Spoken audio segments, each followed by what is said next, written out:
আসসালামু আলাইকুম।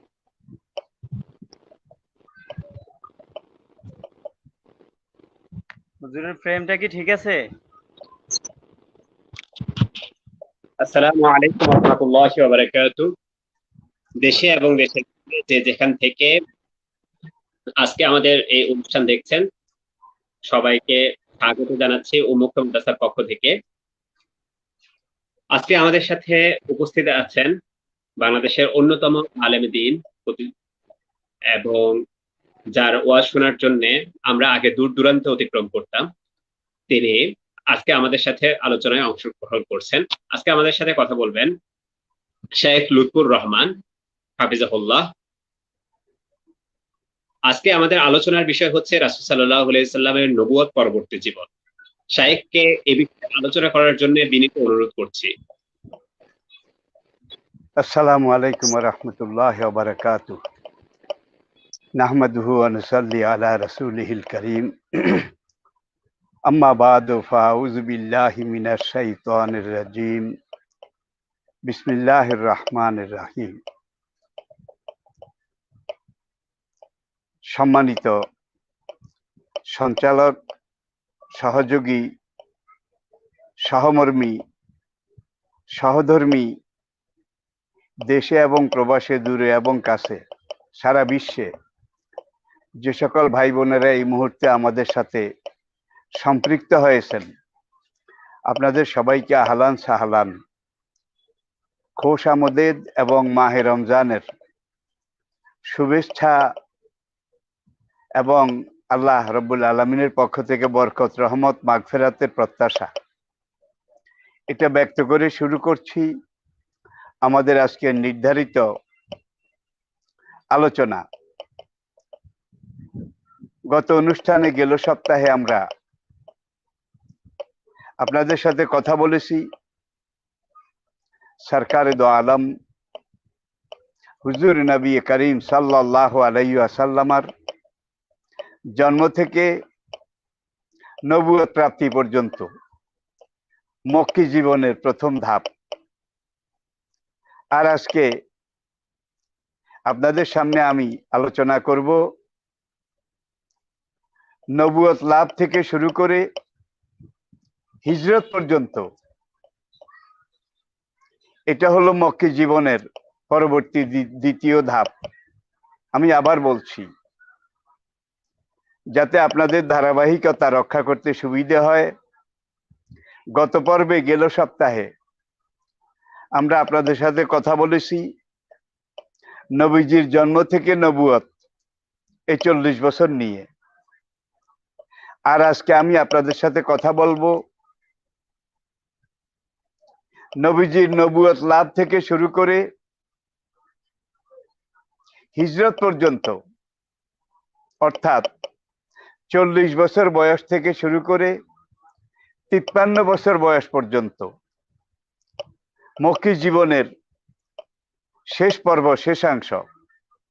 আল্লাহ পাক আমাকে সহিভাবে নবীজির এই জীবন পর্ব এগুলো পর্যবেক্ষণ, পর্যালোচনার যোগ্যতা, মানসিকতা, তৌফিক, সাহসিকতা আমাকে দান করুন। আর এখান থেকে অগণিত শ্রোতা যারা এই মুহূর্তে আমাদের সাথে সম্পৃক্ত হয়েছেন, সকল দর্শক শ্রোতা ভাই বোনদেরকে আল্লাহ পাক আমরা নবীজির জীবন, মক্কি জীবনের শেষ পর্ব, যেই নবীজিকে বলা হচ্ছে Mohammad is the Superman of the world, ইসলামের ইতিহাসের, মানব ইতিহাসের জগতের ইনসানে কামেল, জগতের পূর্ণাঙ্গ মানব, মানবতার পরিপূর্ণ রূপ মোহাম্মদ রাসূল সাল্লাল্লাহু আলাইহি ওয়াসাল্লাম নবুয়ত লাভ করেছেন 40 বছর বয়সে। গত অনুষ্ঠানে আমরা এটা জানতে পেরেছি, নবুয়ত লাভ করে ওহী লাভ করলেন। ভীত বিহবল, সন্ত্রস্ত হয়ে তিনি ধীরে ধীরে যখন একটু প্রকৃতিস্থ হলেন, তিনি হেরা গুহা থেকে নিচে নামলেন। দেহটা তখনও কাঁপছে, মুখটা তখন কিছুটা ফ্যাকাশে। তিনি এইভাবে ধীরে ধীরে হেঁটে হেঁটে উম্মত জননী আম্মাজান খাদিজা রাদিয়াল্লাহু তাআলা আনহার কাছে এসে উপস্থিত হলেন। উপস্থিত হয়ে ভয়ার্ত কণ্ঠে বললেন, খাদিজা তো জাম্মেলুনি জাম্মেলুনি ইন্নী খেফতু আলা নাফসি। ওগো খাদিজা, আমাকে কম্বল মুড়ি দাও, আমাকে চাদর দিয়ে ঢেকে দাও, কেননা আমি সাংঘাতিক ভয় পেয়েছি। খেফতু আলা নাফসি, আমি আমার জীবন এটা নিয়ে আশঙ্কা বোধ করছি। খাদিজা রাদিয়াল্লাহু তাআলা আনহা প্রিয় নবীকে কম্বল দিয়ে ঢেকে দিলেন। কিছুক্ষণ কম্বল মুড়ি দিয়ে তিনি থাকলেন। অতঃপর নিজেই কম্বলটা চেহারা মোবারক থেকে সরালেন। সরাই তারপরে জিবরাইলের আগমন। প্রথম ওহীর ঘটনা, জিবরাইলের তিনবার নবীজিকে জড়িয়ে ধরা, এবং শেষবারে যখন জিবরাইল জড়িয়ে ধরেছিলেন তখন আলমে নাসুত, আলমে মালাকুত, আরশ, কুরসি, লৌহ, কলম, অনন্ত বিশ্ব চরাচরে সকল নূর, সকল আলো, সকল জ্ঞান নবীজি সিনার মধ্যে আল্লাহ যে এই জিবরাইলের তৃতীয়বার আলিঙ্গন এবং বুকের সাথে বুক মিলানো, এটা দ্বারা মহান রব্বুল আলামিন অনন্ত বিশ্ব চরাচরে সকল জ্ঞান, সকল গরিমা, সকল এলিমের দরজা নবীর জন্য অবারিত উন্মুক্ত করে খুলে দিয়েছিলেন। এবং এখান থেকেই আমরা নিঃসংকোচে বলতে পারি, সবচেয়ে জ্ঞানী আল্লাহ, সবচেয়ে বড় আলিম, সবচেয়ে বড় হাকিম আল্লাহ।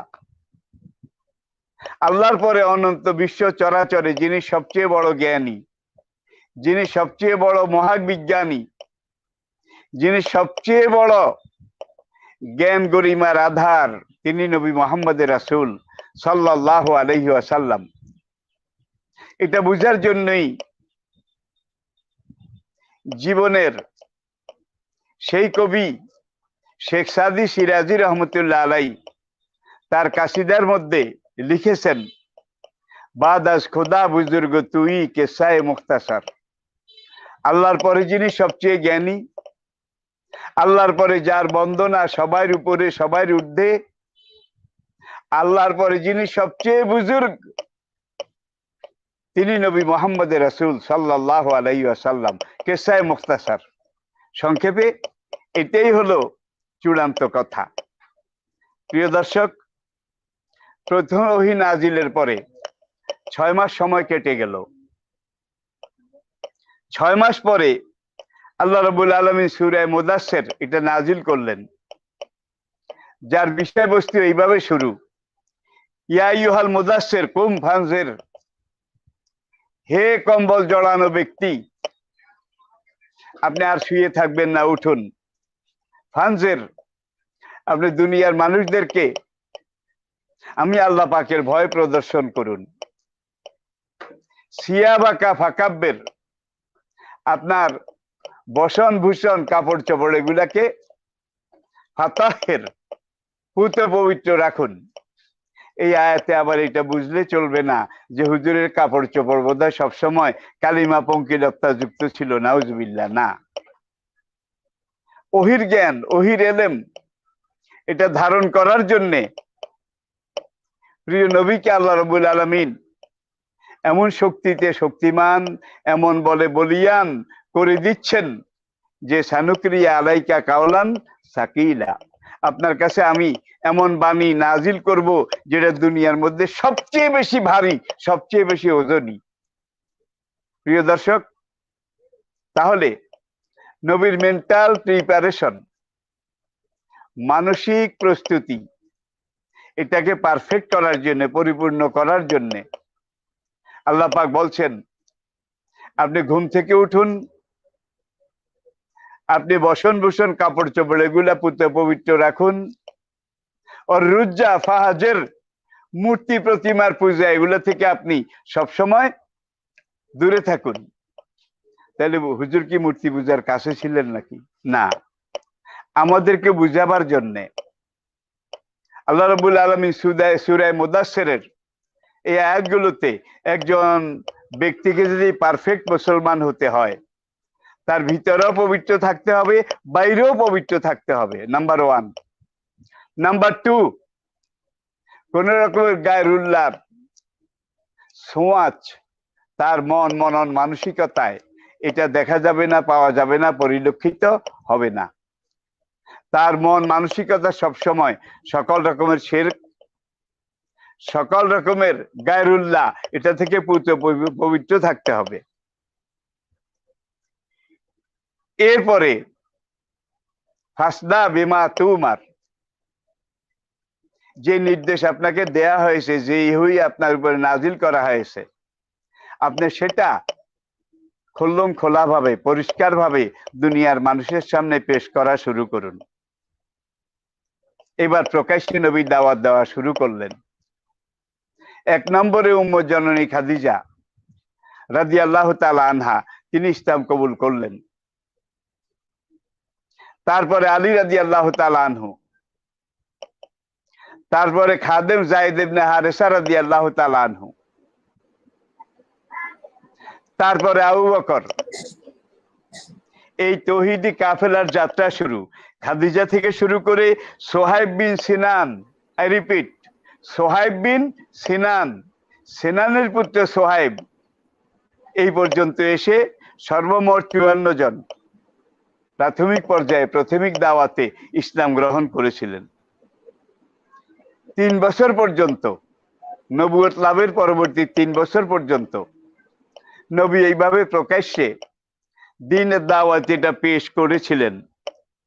আর ধীরে ধীরে মানুষ ইসলাম গ্রহণ করে মুসলমানের সংখ্যা বাড়া শুরু করলো।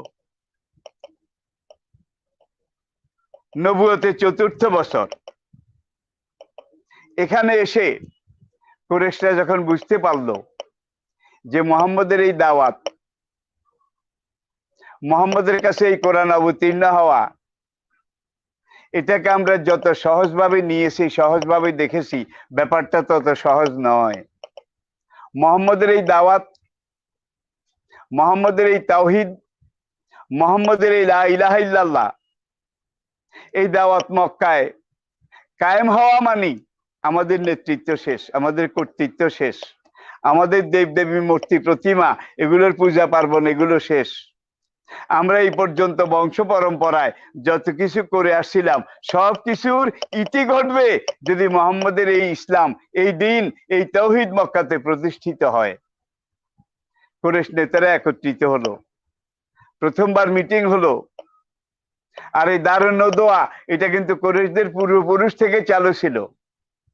সেখানে নেতারা একত্রিত হয়ে সিদ্ধান্ত নিল, ঠেকাও, ঠেকাও, বাধা দাও, প্রতিবন্ধকতা সৃষ্টি করো।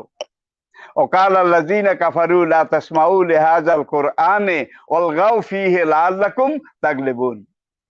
এই ঠেকাও, ঠেকাও, বাধা দাও, এটাকে আল্লাহ এইভাবে আমাদের সামনে চিহ্নিত, বিম্বিত করেছেন। ওয়াকাল আল্লাযীনা কাফারু, কাফেররা সিদ্ধান্ত নিল এবং ঘোষণা দিল, লা তাসমাউ লিহাযাল কুরআনে, এই কোরআন কাউকে শুনতে দেয়া যাবে না। মক্কার জনগণ, তোমরা কেউ এই কোরআন শুনবে না। অলগাও ফিহে, কোনখানে মোহাম্মদ বা তার কোনো অনুসারী যদি কোরআনের দাওয়াত পেশ করে, নতুন দিনের দাওয়াত পেশ করে, আমাদের দেবদেবী মূর্তি প্রতিমা এগুলাকে অবজ্ঞা করে তাওহীদের দাওয়াত পেশ করে, অলগাও ফিহে, তোমরা সেখানে গিয়ে বাধা দিও, প্রতিবন্ধকতা সৃষ্টি করো। তাহলে কোরআনের দাওয়াত, তাওহীদের দাওয়াতে প্রতিবন্ধকতা সৃষ্টি করা, ডিস্টারবেন্স ক্রিয়েট করা, এটা আজকে নতুন নয়। 1000 বছর আগের আবু জেহেলদের প্রথম পদক্ষেপ মক্কার ইসলামের দাওয়াত এবং দাওয়া কাজ, এটাকে বাধা দেওয়ার জন্য, এটাকে প্রতিরোধ করার জন্য তারা প্রথমে এই ঘোষণা দিয়েছিল, এই কোরআন শোনা যাবে না, অন্য কাউকে শুনতে দেওয়া যাবে না। যার ফলশ্রুতিতে আজকে তাফসীরুল কোরআন মাহফিলে বাধা এবং প্রতিবন্ধকতা সৃষ্টি। এটা আবু জাহেলদের সেই তরিকার বংশ পরম্পরা, কাল পরম্পরার সর্বশেষ অংশ। প্রিয় দর্শক, নবীজির উপরে এবার চাপ শুরু হলো। মুহাম্মদ তুমি যা কিছু করো, প্রয়োজনে কাবার মাঝখান দিয়ে একটা দেওয়াল টেনে দেব, অর্ধেকের মধ্যে আমরা দেব দেবী মূর্তি প্রতিমা এগুলার পূজা করব, আর অর্ধেকের মধ্যে তুমি নতুন মুসলমানদেরকে নিয়ে তোমার দিন এটা চালু রাখবে। সূরা কুরাইশ যখন এটা নাজিল হয়ে গেল এবং আল্লাহ সূরা শেষে ঘোষণা করে দিলেন কাবার মাঝখান দিয়ে দেওয়াল টানলে চলবে না, লাকুম দীনুকুম, তোমাদের ধর্ম তোমাদের জন্য, ওলিয়া দিন, আর আমারটা আমার জন্য। তোমারটার ব্যাপারে আমি নিরপেক্ষ, তোমার ধর্মের ব্যাপারে, ইসলাম ছাড়া অন্যান্য ধর্ম, মত, মতাদর্শ এগুলোর ব্যাপারে আমি নিরপেক্ষ, আপনি বলে দেন। ওলিয়া দিন নামে তাকিদ, কিন্তু আমি খেয়ে না খেয়ে জীবনের শেষ নিঃশ্বাস পর্যন্ত আমার দিনের পক্ষে আছি। অবশ্যই আজকাল কিছু মুসলমান, সেকুলার মুসলমান বলে যে আল্লাহ তো কোরআনে লাকুম দীনুকুম ওয়ালিয়া দিন, ধর্ম নিরপেক্ষতার কথা বলেছে। আবার দেশের বড় নির্বাহী তারাও গিয়ে বলে যে এই দেশের আলেম ওলামা তাদেরকে আমরা অনুরোধ করব তারা বুখারী শরীফটা যেন ভালো করে পড়ে। বুখারী শরীফে আল্লাহ ঘোষণা করেছেন লাকুম দীনুকুম ওয়ালিয়া দিন। পরবর্তীতে আবার আরেকজন বলল এই দেশে আলেম ওলামা ধর্ম নিয়ে যারা রাজনীতি করে তাদেরকে আমরা বলবো তারা বুখারী শরীফটা যেন ভালো করে পড়ে। বুখারী শরীফে আল্লাহ বলেছেন লা ইকরাহা ফিদ্দিন, লা ইকরাহা ফিদ্দিন বুখারী শরীফের মধ্যে কেমন? লাকুম দীনুকুম ওয়ালিয়া দিন, এটা বুখারী শরীফের মধ্যে। কোনটা বুখারী আর কোনটা কোরআন, এটা যারা বুঝতে পারে না তারা কত বড় জ্ঞানী আর কত বড় সুধী, এটার বিচারের ভার আমি আমার বিজ্ঞ পাঠক, দর্শক, শ্রোতা তাদের কাছে অর্পণ করে আসুন আমরা সামনে এগিয়ে যাই।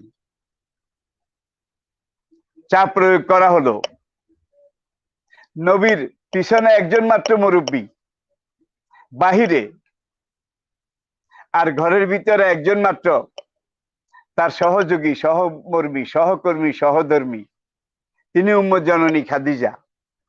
আর আমরা গেল পর্বে আপনাদেরকে বলেছি বিয়ের পরে, নবুয়ত লাভের পরে এই খাদিজা তার যে কাঁড়ি কাঁড়ি অর্থ বিপুল, মক্কার সবচেয়ে বড় ধনাঢ্য মহিলা, তিনি তার সবকিছু নবীজির সামনে এনে পেশ করে বললেন ইয়া রাসূলুল্লাহ, আমার সব ধন সম্পদের মালিক এখন থেকে আপনি।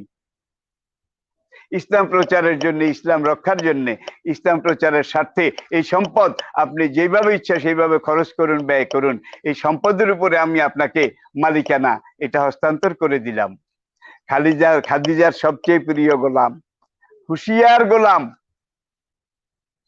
যায়েদ ইবনে হারেসা, তাকে পর্যন্ত খাদিজা নবীজিকে দিয়ে দিলেন যে আমার সবচেয়ে প্রিয় গোলামটা, যে খাদেমটা আমার সবচেয়ে আদরের, সেটাকে আপনাকে দিয়ে দিলাম। নবী দাওয়াত শুরু করলেন।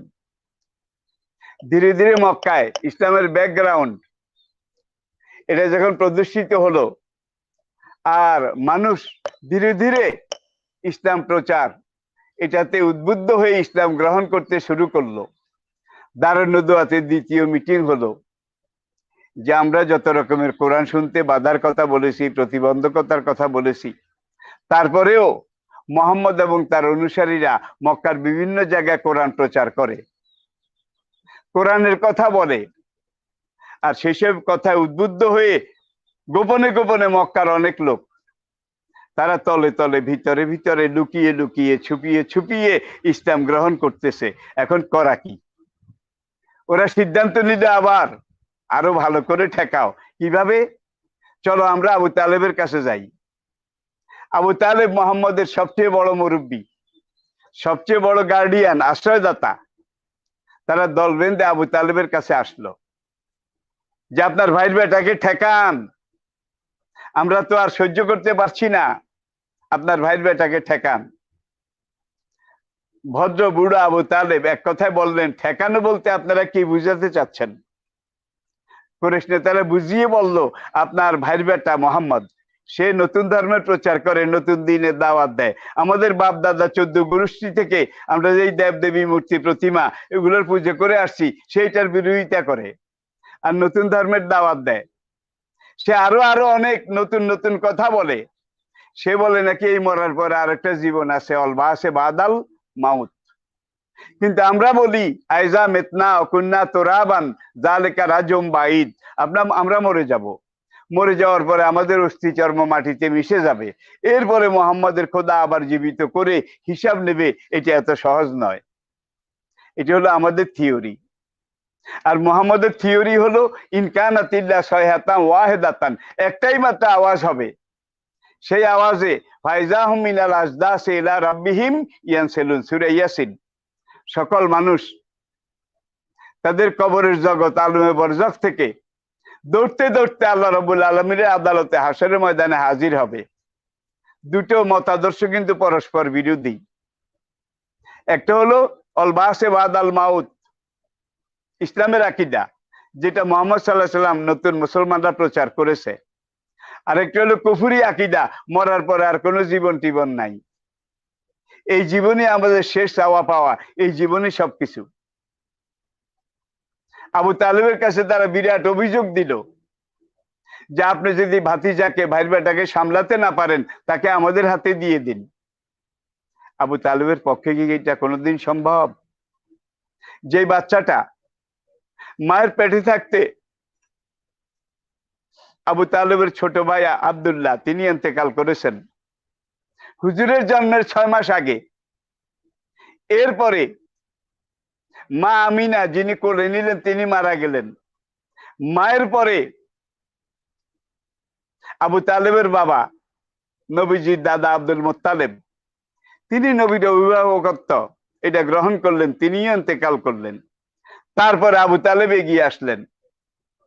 আর এইটা নিয়েই কিন্তু কাফেররা টিপ্পনি কেটেছিল, ইন্নাহু আবতার, ইন্নাহু আবতার, মোহাম্মদ নির্বংশ, মোহাম্মদ শিকড় কাটা। আল্লাহ সূরা কাউসার নাজিল করে এটা জবাব দিলেন, ইন্না শানিয়াকা হুয়াল আবতার, হে নবী আপনাকে ওরা নির্বংশ, শিকড় কাটা বলে। আমি আল্লাহ চ্যালেঞ্জ ছুড়ে দিলাম ওদের প্রতি, যারা আপনাকে শিকড় কাটা বলেছে, নির্বংশ বলেছে, আমি আল্লাহ তাদেরকে নির্বংশ না করে ছাড়বো না। নবীর বংশ আজকে পুরো দুনিয়াতে আছে, সৈয়দ বংশ, আওলাদে রাসূল। কিন্তু আবু জাহেলের একটা বংশ, পরবর্তী একটা জেনারেশন, মক্কাতে গিয়ে আপনি বাড়ি চালা দেন, একজনও খুঁজে পাবেন না, একবারে নির্বংশ হয়ে গেছে। আর নবীর বংশ কিয়ামত পর্যন্ত ছিল, আছে এবং থাকবে। ইন্না শানিয়াকা হুয়াল আবতার। প্রিয় দর্শক, রাতের বেলা আবু তালেব ভ্রাতুষ্পুত্র মোহাম্মদকে একান্তে কাছে ডাকলেন, কেসে ডেকে কুরাইশ নেতাদের এই আবদারগুলোর কথা বললেন। বেটা तुम्हारे लिए मैंने पूरा কুরেশ গরু কি দুশ্মনী মূল লিয়া, তোমাকে বাঁচাবার জন্য আমি পুরা কুরেশ বংশ, পুরা মক্কার বিরোধী শক্তির দুশ্মনী এটাকে খরিদ করে নিয়েছি। তুমি যে কথা বলো ওরা তার বিরুদ্ধে, ঠিক আছে ভাই বেটা, তোমার কথা তুমি বলে যাও, তবে আর একটু রয়েস হয়ে এমন ভাবে বলো যাতে সাপও মরে লাঠিও না ভাঙ্গে। নবী বললেন, চাচা আমি বুঝতে পেরেছি আপনার বোধহয় কিছুটা অসুবিধা হচ্ছে, ওরা আপনাকে প্রেসার ক্রিয়েট করছে, ঠিক আছে আমার উপর থেকে আপনার অভিভাবকত্ব এটা আপনি তুলে নিন, উড্র করুন, আমার জন্য আল্লাহর অভিভাবকত্ব এটাই যথেষ্ট।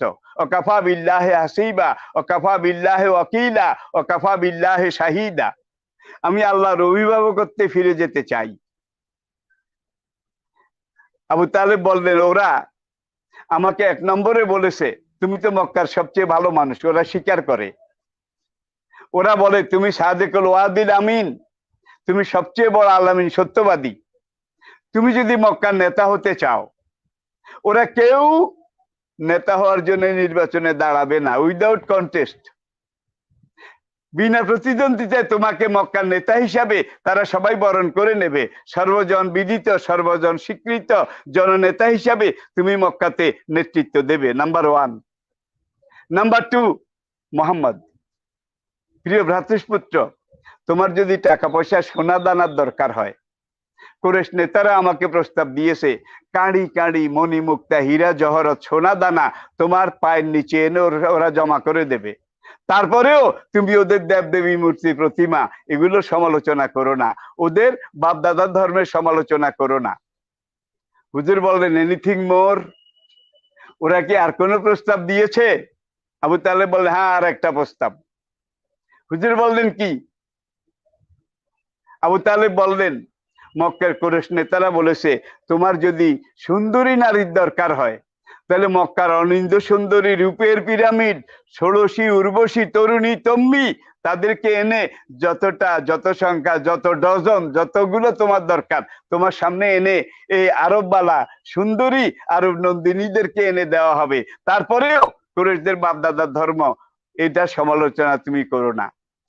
হুজুর বলে, এই তিনটার কোনোটার আমার প্রয়োজন নেই। এই তিনটাই দুনিয়াবি, এই পার্থিব, এটার জন্য আমি নবী হয়ে আসিনি। সুন্দরী নারী দূরের কথা, সোনার দানা টাকা পয়সা দূরের কথা, মক্কার নেতৃত্ব এটা দূরের কথা। আমার ডাইন হাতে আকাশে সূর্য আর বাম হাতে আকাশে চাঁদ এনে দিয়ে যদি ওরা বলে তুমি আর তোমার ধর্মে তোমার দিনের কথা বলো না, তাহলেও আমি এগুলাকে ঠিক বলে সি থু থু ওয়াক থু করে ফেলে দেব। আর আমি দিনের দায়ী হিসেবে দিনের কথা বলে যাব, আল্লাহ রাসূলের কথা বলে যাব, তাওহীদ রিসালাতের কথা বলে যাব। আবু তালেব ভাইয়ের বেটার এই দৃঢ় মনোবল আর এই সাহসিকতা দেখে বলবে যে, ঠিক আছে ভাইয়ের বেটা, তুমি তোমার কাজ করে যাও, যতদিন আমি জীবিত আছি আমি তোমার সহযোগিতা করার চেষ্টা করব।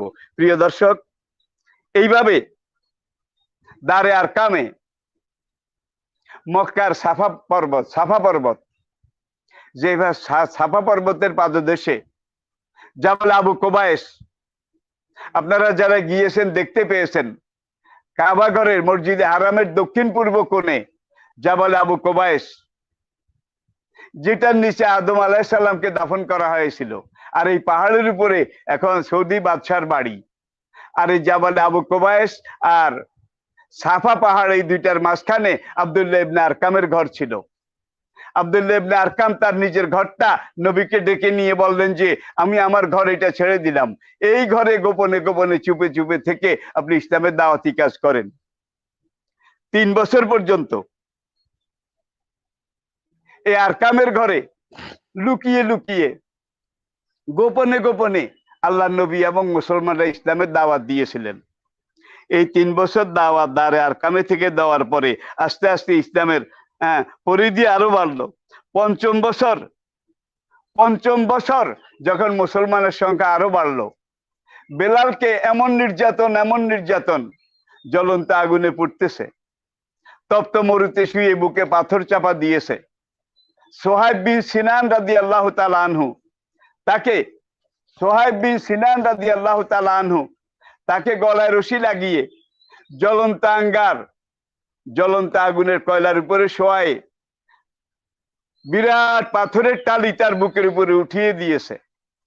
এইভাবে বেলাল, সোহাইব, আম্মার, আব্দুল্লাহ ইবনে মাসউদ তাদেরকে নির্যাতনে আম্মার ইবনে ইয়াসির রাদিয়াল্লাহু তাআলা আনহুর আম্মা সুমাইয়া রাদিয়াল্লাহু তাআলা আনহাকে তলপেটে বর্ষা মেরে আবু জেহেল শহীদ করে দিয়েছিল। সোহাইবের বাবা হযরত ইয়াসির রাদিয়াল্লাহু তাআলা আনহু তাকে শহীদ করে দিয়েছিল। সাহাবাদের শরীরে চামড়া ছিল না, অনেক জায়গায় গোশত ছিল না। সাহাবারা এসে রাসূলের কাছে আশ্রয় চাইলেন। রাসূল বললেন, আমি শুনতে পেরেছি লোহিত সাগরের পশ্চিম পাড়ে আফ্রিকায় একজন খ্রিস্টান বাদশাহ আছে, তার পরিচয় নাজ্জাশী। সে যদিও খ্রিস্টান, প্রজাবাৎসল। তোমরা যদি পারো সেখানে চলে যাও, আমি তোমাদেরকে অনুমতি দিলাম। হুজুর এই অনুমতি দেওয়ার পরে নবুয়তের 5ম বছরে 15 জন মুসলমান হযরত জাফর ইবনে আবু তালেবের নেতৃত্বে 15 জন মুসলমান, যার মধ্যে 4 জন ছিলেন মহিলা নারী, তারা হাবশায় হিজরত করলেন। ইতিহাস অনেক লম্বা, অনেক দীর্ঘ। 6ষ্ঠ বছরে হামজা রাদিয়াল্লাহু তাআলা আনহু এবং সাইয়েদনা ওমর রাদিয়াল্লাহু তাআলা আনহু ইসলাম কবুল করলেন। তাহলে 5ম বছরে হিজরত হাবশার দিকে, 5ম এবং 6ষ্ঠ বছরে ওমর এবং হামজা রাদিয়াল্লাহু তাআলা আনহুমা মক্কার এই দুই রণদুর্মদ বীর, কুরাইশ বীর, তারা ইসলাম গ্রহণ করলেন। ইসলাম গ্রহণ করার পরে এইবার মক্কা আবার প্রকাশ্য দাওয়াত শুরু হলো। কারণ আবু জেহেল, উতবা, ওলিদ তারা কুফরির পক্ষে আছে, কুরাইশদের পক্ষে আছে।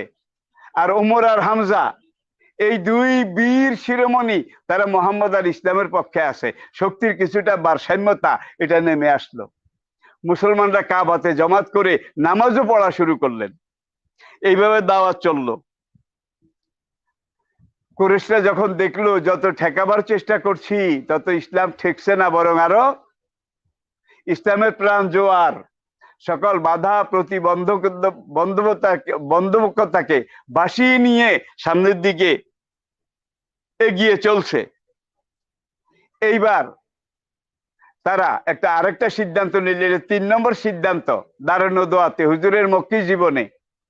আগামীকাল সকাল থেকে বনু হাশেমের বংশধর অর্থাৎ মোহাম্মদ, আবু বকর, ওমর, হামজা, যারা বনু হাশেমের বংশধর, এদের নেতৃত্বে যে ইসলাম আর ইসলামের দাওয়াত চলছে, এদের সাথে কেউ কোন রকমের লেনদেন, বেচা কিনা, আত্মীয়তার সম্পর্ক, কোন রকমের পণ্য অদল বদল, কোনো কিছু, কোন রকমের হ্যান্ডেলিং কিছুই করতে পারবে না।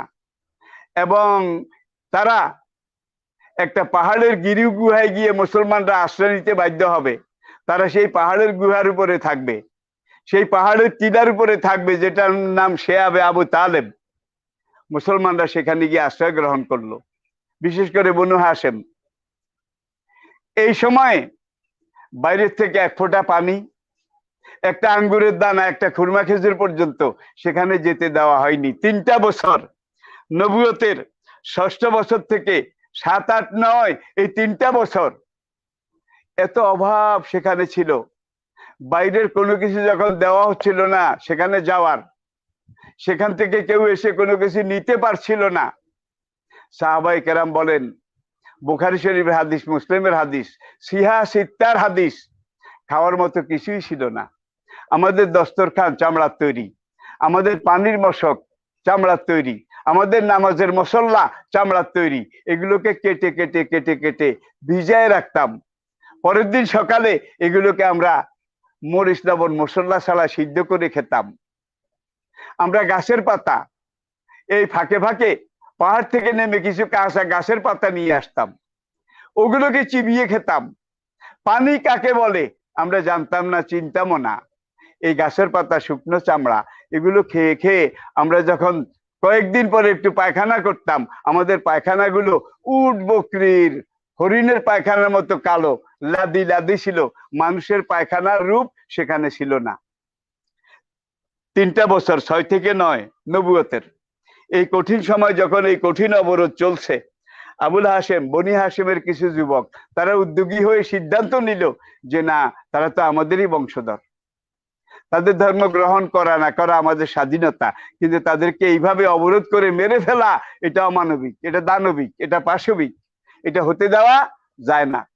কয়েকজন যুবকের প্রচেষ্টায় সেই আবু তালেবের এই কঠিন বন্দি জীবন থেকে মুসলমানরা যখন নিষ্কৃতি লাভ করলো, নিষ্কৃতি লাভ করার পরে এইবার নবুয়তের 11তম বছর, 11তম বছর হজের মৌসুম, বিভিন্ন জায়গা থেকে হাজিরা আসে। আর কুরাইশরা বিভিন্ন প্রতিনিধি দল, ডেপুটেশন তৈরি করে করে মক্কা ঢোকার 4টা প্রধান সড়ক ছিল, 4 রাস্তায় কিছু লোক নিয়োগ করলো। হাজিরা কাবার দিকে আসে, লাব্বায়েক লাব্বায়েক এটা বলতে বলতে। আর কুরাইশদের ওই প্রশিক্ষণ প্রাপ্ত ওই লোকগুলা রাস্তার মোড়ে মোড়ে দাঁড়িয়ে হাজিদেরকে বলে, লাব্বায়েক লাব্বায়েক আল্লাহুম্মা লাব্বায়েক, ভালো কথা, আসুন কাবার দিকে যান। কাবা তোয়াফ করে লাত মানত ওবল উজ্জা ঠাকুর ঠাকুরানির পূজা অর্ঘ্য দিয়ে অনন্ত নেকি পুণ্য নিয়ে আপনারা দেশে ফিরে যান, সাবধান কেউ জাদুকরের পাল্লায় পড়বেন না। এই রাস্তায় দিল এই খবর। হাজিরা সামনের দিকে এগিয়ে যায়, একজন আরেকজনকে জিজ্ঞাসা করে, ভাই কি জাদুকর, কেমন জাদুকর? তো ওরা জবাব দিল, আরে জানো না মক্কাতে একজন লোক, তার নাম মোহাম্মদ, সে কিন্তু জাদুকর হয়ে গেছে, খবরদার হাজি ভাইয়েরা আপনারা তার পাল্লায় পড়বেন না। আরবিতে একটা প্রবাদ আছে, আল ইনসান হারিসুম মিম্মা মুনিআ, মানুষকে যেটা নিষেধ করা হয়, মানুষের তবিয়ত, খাসিয়ত, মন, মনন সেটার দিকে 100 মাইল স্পিডে ধাবিত হয়। রে পাগলা সাকো নারিস না। পাগলা বলে ভালো কথা মনে করেছে, এতক্ষণ তো আমার খেয়ালই ছিল না। আরেক রাস্তায় আরেক দল বলল যে হাজী সাহেবরা ভালো, মক্কার দিকে যান, কাবা জিয়ারত করেন, খবরদার পাগলের পাল্লায় পড়িয়েন না। এখন এরা আবার জিজ্ঞেস করে কেমন পাগল? জানো না, মক্কাতে একটা লোক নাম মোহাম্মদ, তার আপার চেম্বার খারাপ, তার ছিঁড়ে গেছে। রাজুলুম বিহি জুন্নাতুন, একটা হলো রাজুলুম মাজনুন, এটা সাদা মাটা সোজা সাপটা তর্জমা হইলো মোহাম্মদ পাগল। আর হরফে জর বায় তা দিয়া আগে এনে যখন বলা হয়েছে রাজুলুম বিহি জুন্নাতুন, তখন এটা অর্থ দাঁড়ায় মোহাম্মদ এমন এক ব্যক্তি যার তা ছিঁড়ে গেছে। টিটকারি দিয়ে পাগল বলা, খবরদার পাগলের পাল্লায় পড়িয়েন না। আরেক দল বলল গণকের পাল্লায় পড়িয়েন না। আর হাজী সাহেবরা বলে হজের অনুষ্ঠানাদি শেষ করে কেমন পাগল, কেমন জাদুকর, কেমন, হ্যাঁ, এটা না দেখে আমরা দেশে ফিরে যাব না। এখন পাগল দেখতে গিয়ে সবাই কিন্তু পাগলের পাল্লায় পড়া শুরু করে দিল।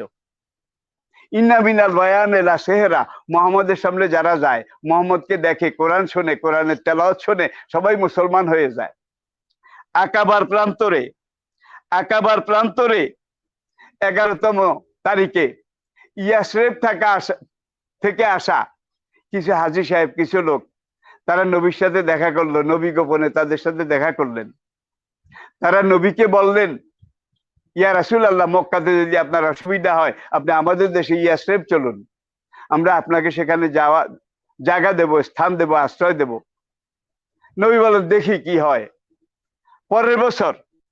পরের বছর নবুয়তের 12তম বছরে আবার আকাবার সেখানে 100 জনের উপরে, আরেক বর্ণনা 100-র কিছু নিচে, ইয়াসরিবের লোক জমা হলো, একত্রিত হলো। ইয়াসরিবের আওস এবং খাজরাজ এই দুই গোত্রের লোক, তারা অধিকাংশ। নবী রাতে গিয়ে গোপনে তাদের সাথে দেখা করলেন। তারা সবাই ইসলাম কবুল করলো। ইসলাম কবুল করার পরে নবী একজন তরুণ বয়সী সাহাবা, তাকে তাদের সাথে দিয়ে দিলেন যে এ মদিনাতে, ইয়াসরিবে তোমাদেরকে ইসলাম শেখাবে, কোরআন শেখাবে।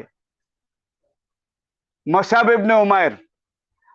ইবনে উমায়ের অল্প বয়সী, তাকে এই আওস খাজরাজের নতুন মুসলমান ইসলাম গ্রহণকারী কাফেলার সাথে নবী দিলেন। ইয়াসরিবে গিয়েই মাসআব ইবনে উমায়ের তিনি তাদেরকে ইসলাম শিখানো লাগলেন, কোরআন শিখাতে লাগলেন। ইয়াসরিবে ধীরে ধীরে ইসলামের বিস্তৃতি এটা ঘটতে লাগলো, ইসলামের দাওয়াত ঘরে ঘরে পৌঁছে গেল। নবুয়তের 12তম বছর নবীর মেরাজ হলো। মেরাজ থেকে ফিরে এসে নবী যখন ঘটনা আনুপূর্বিক বললেন, মুসলমানরা আরো বেশি নবীর দিকে, ইসলামের দিকে ধাবিত হলো, আর কাফেররা বিরোধিতা আরো বেশি কঠোর হয়ে উঠলো। মক্কা নবীর জায়গা নাই। নবী এইবার নবুয়তের 12তম বর্ষে মক্কাতে জায়গা না পেয়ে, মক্কায় কেউ দিন কবুল করে না, প্রতিহিংসা, নবী এবার তায়েফ গেলেন। তায়েফে অনেক ভদ্র মানুষের বাস। তিনি মনে করলেন ছোট্টবেলায় শিশুকালে সেখানে ছিলাম, মা হালিমার গ্রামে সাহান পল্লীতে, সেখানে এখন নাকি বড় বড় অবস্থাপন্ন লোক, শিক্ষিত লোকের বাস। আচ্ছা, আমি সেখানে গিয়ে একটি ইসলামের দাওয়াত দিয়ে দেখি। নবী তায়েফ গেলেন, কেউ দাওয়াত গ্রহণ করলো না। উপরন্তু আপনারা জানেন, বখাটে একদল তরুণ যুবক ক্যাডার, একদল খুনি যুবককে নবী এবং তার একমাত্র খাদেম যায়েদের পিছনে লাগিয়ে দিল। তারা পাথর মারতে লাগলো, ঝাঁকে ঝাঁকে ধর, পাগল যায়, জাদুকর যায়, মিথ্যুক যায়, পাথর মারে, মাথা থেকে পা পর্যন্ত নবীর রক্তে রঞ্জিত হয়ে গেল। যায়েদ শরীরে অনেক জায়গায় ক্ষতবিক্ষত আহত হলেন। শরীর থেকে রক্ত পড়ে জুতার মধ্যে ঢুকে জুতা পায়ের সাথে লেগে গেল। নবী জমিনে পড়ে গেলেন। বখাটে ক্যাডাররা এসে নবীকে ধরে খাড়া করায় দেয়। নবী আবার সামনের দিকে যান, ওরা আবার পাথর মারে। এইভাবে বারবার মারতে এত রক্ত ঝরেছিল তায়েফের দিনে। নবীজির চেহারা মোবারক, শরীর মোবারক, এটা হলদে ফ্যাকাশে রং ধারণ করেছিল, সব রক্ত ঝরে গিয়েছিল। শেষ পর্যন্ত তায়েফের এক আঙ্গুর বাগানের মালিক কুরাইশ বংশের সাথে তার দূরতম একটা সম্পর্ক ছিল। সে ওই বখাটেদেরকে বললো যে তোমরা তার দিন গ্রহণ করো বা না করো, মানো বা না মানো, তোমাদের স্বাধীনতা, কিন্তু লোকটাকে এইভাবে তোমরা মেরে ফেলতে চাও, এবার আদামরা করো। এই লোকটা তার গোলাম আদাসকে দিয়ে কিছু খেজুর, কিছু পানি মোহাম্মদ এবং জায়েদের জন্য পাঠালেন, তারা এগুলো খেলেন। আবার একদল ইহুদি তায়েফের এখানে তারা ষড়যন্ত্র করে পাহাড়ের উপর থেকে একটা পাথরের চটার নিচের দিকে ফেলে নবীকে হত্যার চেষ্টা করলো। এমন সময় জিবরাইল সেখানে আসলেন। জিবরাইল এসে বললেন, ইয়া রাসূলুল্লাহ, পাহাড়ের দায়িত্বশীল জিম্মাদার ফেরেশতারা আমার সাথে এসেছে। আপনি যদি বলেন যেই মারা আজ আপনাকে মেরেছে, আপনার রক্তে তায়েফের পাহাড় পর্বত লালে লাল হয়ে গেছে, তাহলে দুই দিক থেকে পাহাড়কে মূল শুদ্ধ উপড়ায়ে তায়েফের বেঈমানদেরকে একবারে সবংশে একবারে নির্মূল করে দেই, একাকার মেসাকার করে দেই, একটা কাফেরকেও জীবিত রাখবো না। নবী জিবরাইলকে জিজ্ঞেস করলে, আল্লাহ তোমাকে পাঠিয়েছেন? জিবরাইল বলেন, না, আল্লাহ পাঠায়নি। নবী বলেন, তুমি আসলে কেন? আপনার এই দুরবস্থা দেখে সইতে পারছিলাম না। তখন আল্লাহকে বললাম, আপনার নবীকে তো মেরে ফেলে তায়েফের ময়দান লাল হয়ে গেছে নবীর রক্তে, আল্লাহ আমি এখন যাব নাকি? নবী বলে, আল্লাহ কি জবাব দিলেন? জিবরাইল, আল্লাহ বলেন, হ্যাঁ, তুমি গেলে যাইতে পারো, আর আমার নবী যদি তোমার কাছে সাহায্য চায় তুমি সাহায্য করতে পারো। নবী বললেন, জিবরাইল, আমি কেন তোমার কাছে সাহায্য চাবো? আমার কি অবস্থা, আমার উপর দিয়ে কি যাচ্ছে আল্লাহ কি দেখে না? জীবনে যতক্ষণ শেষ রক্তের ফোঁটা বাকি আছে, যতক্ষণ প্রাণের স্পন্দন এক বিন্দু পর্যন্ত জারি আছে, নিঃশ্বাস জারি আছে, ততক্ষণ পর্যন্ত আমি দ্বীনের কথা বলে যাব। তায়েফ থেকে ফিরে আসলেন জর্জরিত ক্ষত বিক্ষত দেহ নিয়ে। মক্কার একজন কুরাইশ নেতা, তার মনে দয়া হলো নবীর ক্ষত বিক্ষত জর্জরিত দেহ দেখে। সে কাবার সামনে গিয়ে ঘোষণা করলো যে আমি মোহাম্মদকে আশ্রয় দিলাম, মোহাম্মদ মক্কায় থাকবে, তোমরা কেউ মোহাম্মদের উপরে হাত তোলা তো দূরের কথা, তাকে একটা আঙ্গুলও দেখাতে পারবে না। যদি কেউ মোহাম্মদের কোনো ক্ষতি করো, তার বিরুদ্ধে আমি যুদ্ধ ঘোষণা করলাম। মোহাম্মদ এই নরম হৃদয় কুরাইশ লোকটার কারণে মক্কায় আবার স্থান পেলেন, কিন্তু ইসলাম আর বিরোধিতা আগের মতোই থাকলো। নবী দেখলেন এমন এক পরিস্থিতি বেঈমানরা সৃষ্টি করেছে, এখানে এখন আর ইসলামের দাওয়াত দিয়েও খুব একটা লাভ হবে না। মানসিকভাবে নবী কিন্তু প্রস্তুত ইয়াসরিব যাওয়ার জন্য, আবার যেতেও পারছেন না, এখন পর্যন্ত আল্লাহর পক্ষ থেকে ক্লিয়ারেন্স আসছে না। রাতের বেলা এশার নামাজের পরে জিবরাইল আসলেন। নবুয়তের ত্রয়োদশ বর্ষ জিবরাইল এসে ওহী নাজিল করলেন, ইন্না আরদাল্লাহি ওয়াসিআতুন ফাতাজিরু, হে নবী, আল্লাহর জমিনে আরো জায়গা আছে। মক্কায় যদি আপনার জায়গা না হয়, আপনার সঙ্গীদের জায়গা না হয়, ইসলামের জায়গা স্থান সাংকুলার না হয়, আল্লাহর জমিনে যেখানে জায়গা আছে আপনি সেখানে চলে যান। নবী সঙ্গে সঙ্গে সিদ্ধান্ত নিলেন, আজকে রাতেই আমি চলে যাব।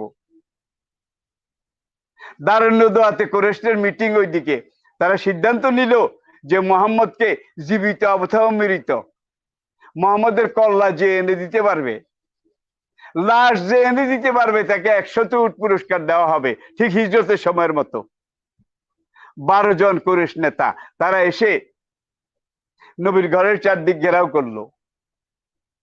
রাতের বেলা দরজা ভাঙবে না, রাতের বেলা ঘরে ঢুকবে না। দেখেন তারা কাফের, তাদের এতটুকু অনুভূতি ফিলিংস আছে। রাতের বেলা ঘুমের মধ্যে আক্রমণ করা, একজনকে ধরে নিয়ে যাওয়া, এটা বীরের চরিত্র নয়, কাপুরুষের চরিত্র। আমরা সারা রাত ঘেরাও করে রাখবো, সকালবেলা মোহাম্মদ যখন ঘর থেকে বের হবে তখন তাকে আমরা হত্যা করে কল্লাটা নিয়ে যাব। তারা ঘর ঘেরাও করে আসে। নবী এইবার আবু বকরের দিকে তাকালেন, মদিনা যেতে হবে, বাহন দরকার। আবু বকর বললেন, হ্যাঁ, আমি 2টা উট তৈরি করে রেখেছি, আপনি যদি বলেন তাহলে এখনই আমি নিয়ে আসি। হুজুর, হ্যাঁ, নিয়ে আসো। আবু বকর চুপে চুপে বেষ্টিত ঘরের কাছে 2টা উট এনে বাঁধলেন, নিজেও তৈয়ার থাকলেন। আল্লাহ নবী পায়ের নিচ থেকে এক মুঠো ধুলি নিলেন, বালু, নিয়ে এই ধুলার মধ্যে একটা দোয়া পড়লেন, শাহাতিল উজু। হাদিসের পরিভাষায় শাহাতিল উজু, মা রামাইতা ইজ রামাইতা ওয়ালাকিন্নাল্লাহা রামা। আপনি যখন এই ধুলা শাহাতিল উজু পড়ে নিক্ষেপ করলেন, আপনি ধুলা নিক্ষেপ করেছিলেন একদিকে, আর আমি আল্লাহ এটাকে পৌঁছাই দিলাম একটা বাতাস দিয়ে ঘরের চারিদিকে। যেই কজন ঘর পরিবেষ্টন করেছিল, ঘেরাও করেছিল, সবার চোখে আমি এই ধুলা পৌঁছাই দিলাম। আপনি মারলেন ধুলা, আর এই বালিগুলোকে আমি বারুদের কণায় পরিণত করলাম। যার চোখে বললো সেই সব নিয়ে গেলাম গেলাম, মরলাম মরলাম। এই অবস্থায় নিজকে নিয়ে ব্যস্ত। ঠিক এই অবস্থায় নবী ঘর থেকে বের হয়ে আলীকে নিজের বিছানায় শোয়ায় রেখে, নবীর কাছে যে আমানত সোনা দানা, কুরাইশদের টাকা পয়সা, দিনার দিরহাম এগুলো ছিল, এগুলার পোটলাটা আলীর হাতে দিলেন, নামের লিস্টটা আলীর হাতে দিলেন, দিয়ে বললেন, বাবা, ভাই আলী, তুমি এখানে থাকো। এটা হলো ওদের টাকা পয়সা, সোনা দানা, আর এটা হলো ওদের নামের তালিকা। সকালবেলা তুমি ওদের পাওনা ওদেরকে বুঝাই দিয়ে পরে সুযোগ মতো তুমি মদিনার দিকে এসো। নবী রওনা করলেন হিজরতের দিকে, আবু বকরকে সঙ্গে নিয়ে। সকালবেলা ওরা গিয়ে খবর দিল মোহাম্মদ নাই। আমরা তো ঘর ঘেরাও করে, এমন ভাবে আমরা ঘর ঘেরাও করেছিলাম, একটা পিঁপড়াও বেরিয়ে যাওয়ার উপায় ছিল না।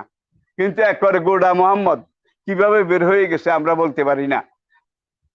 রাত দুপুরে কিছু ধুলাবালি এসে আমাদের চোখে পড়েছিল। একত্রে আমরা 12 জন নেতা সবাই অন্ধ হয়ে গিয়েছিলাম। এই ফাঁকটার সুযোগ নিয়েছে মোহাম্মদ। মক্কা থেকে 9 কিলোমিটার দক্ষিণ দিকে সর পর্বতের গুহায় গিয়ে আবু বকরকে নিয়ে নবী সেই গুহার ভিতরে আত্মগোপন করলেন। 3 দিন সেখানে ছিলেন। ইতিহাস আপনাদের জানা। কুরাইশরা শুধু উত্তর দিকে খোঁজে, কারণ মক্কা থেকে মদিনা উত্তর দিকে, এটা আপনারা জানেন। এবং কুরাইশরা সবাই জানতো মোহাম্মদ মক্কা ত্যাগ করে যদি হিজরত করে মদিনা যাবে, অন্য কোনো দিকে যাওয়ার ক্ষেত্র। মক্কা থেকে তাইফ কিন্তু দক্ষিণ দিকে। কুরাইশরা জানতো মোহাম্মদ তাইফে জায়গা পায় নাই, মায়ের খেয়ে এসেছে। কুরাইশরা এটাও জানতো ইয়াসরেবে ইসলামের একটা ক্ষেত্র তৈরি হয়েছে। দলে দলে মুসলমান এসে কয়েক দফায় ইয়াসরেবের আওস খাজরাজের লোকেরা ইসলাম গ্রহণ করেছে। মোহাম্মদ মদিনার দিকে যাবে, তারা উত্তর দিকে খোঁজে, উত্তর দিকে খোঁজে, দক্ষিণ দিকে কেউ যায় না। দেখুন এটা নবীর কত বড় রাজনৈতিক প্রজ্ঞা। নবী জানেন ওরা উত্তর দিকে খুঁজবে পাগল হয়ে, যার জন্য নবী দক্ষিণ দিকে গেলেন। 9 কিলোমিটার দক্ষিণে, আরাফাত ময়দানেরও দক্ষিণে, সেখানে সাওর পর্বতের গুহায় তিনি 3 দিন থাকলেন। অবশ্য কুরাইশদের একটা কাফেলা দক্ষিণ দিকেও খুঁজতে গিয়ে গুহার পার পর্যন্ত গিয়েছিল। আবু বকর গুহার ভিতরে, আবু বকরের রানের উপরে নবী শুয়ে আসেন। আবু বকর একটু ভীত সন্ত্রস্ত হয়ে গেলেন এবং আস্তে আস্তে বলে, ইয়া রাসূলুল্লাহ, ওদের পাও দেখা যায়, ওই যে ওরা গুহার পাড়ে। তখন নবী আবু বকরকে বললেন, লা তাখাফ ইন্নাল্লাহা মাআনা। আবু বকর, ভয়ের কিছু নেই, আল্লাহ আমাদের সাথে আছেন। গুহার মুখে কবুতর ডিম পেড়েছিল, মাকড়সা জালি বেঁধে বাসা তৈরি করে দিয়েছিল। 3 দিন সেখানে থাকার পরে একজন রাহাবর রাহনুমা, একজন পথ প্রদর্শক, তার নাম আব্দুল্লাহ ইবনে আরাকিত।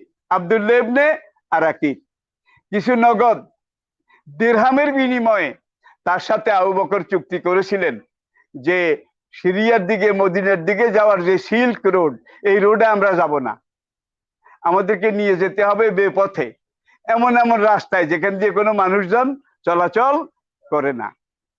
তাইলে একবারে লোহিত সাগরের বালি বালিয়ালির উপর দিয়ে সিল্ক রোড বাদ দিয়ে আব্দুল্লাহ ইবনে আরাকিত নবীকে নিয়ে প্রথম সুরাকার সাথে দেখা হলো, বোরায়দার সাথে দেখা হলো। সেখানে অনেক অনেক ইতিহাস ঘটনা আমার বলার সময় নেই। তিনি উম্মে মাবাদের ঘরে গেলেন, সেখান থেকে তিনি কোবা পল্লীতে গেলেন। কোবা পল্লীতে গিয়ে ইসলামের প্রথম মসজিদ তৈরি করলেন। সেখানে তিনি 1 সপ্তাহ থাকলেন। 1 সপ্তাহ পরে আল্লাহ নবী কোবা থেকে রওনা করে যখন মদিনায় ঢুকলেন, তখন আওস খাজরাজের মেয়েরা তালাল বদ্র আলাইনা মিন সানিয়াতিল বেদা এটা বলে আহলান সাহলান গার্ড অফ অনার দিয়ে নবীকে বরণ করে নিলেন।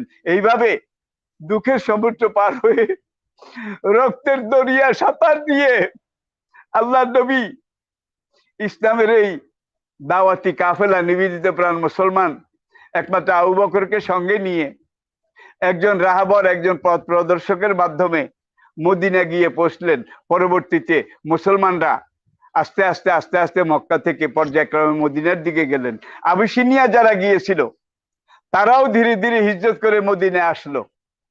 এরপরের ঘটনা মাদানী জীবন ইনশাআল্লাহ, সেখানে আমি আপনাদেরকে বলবো।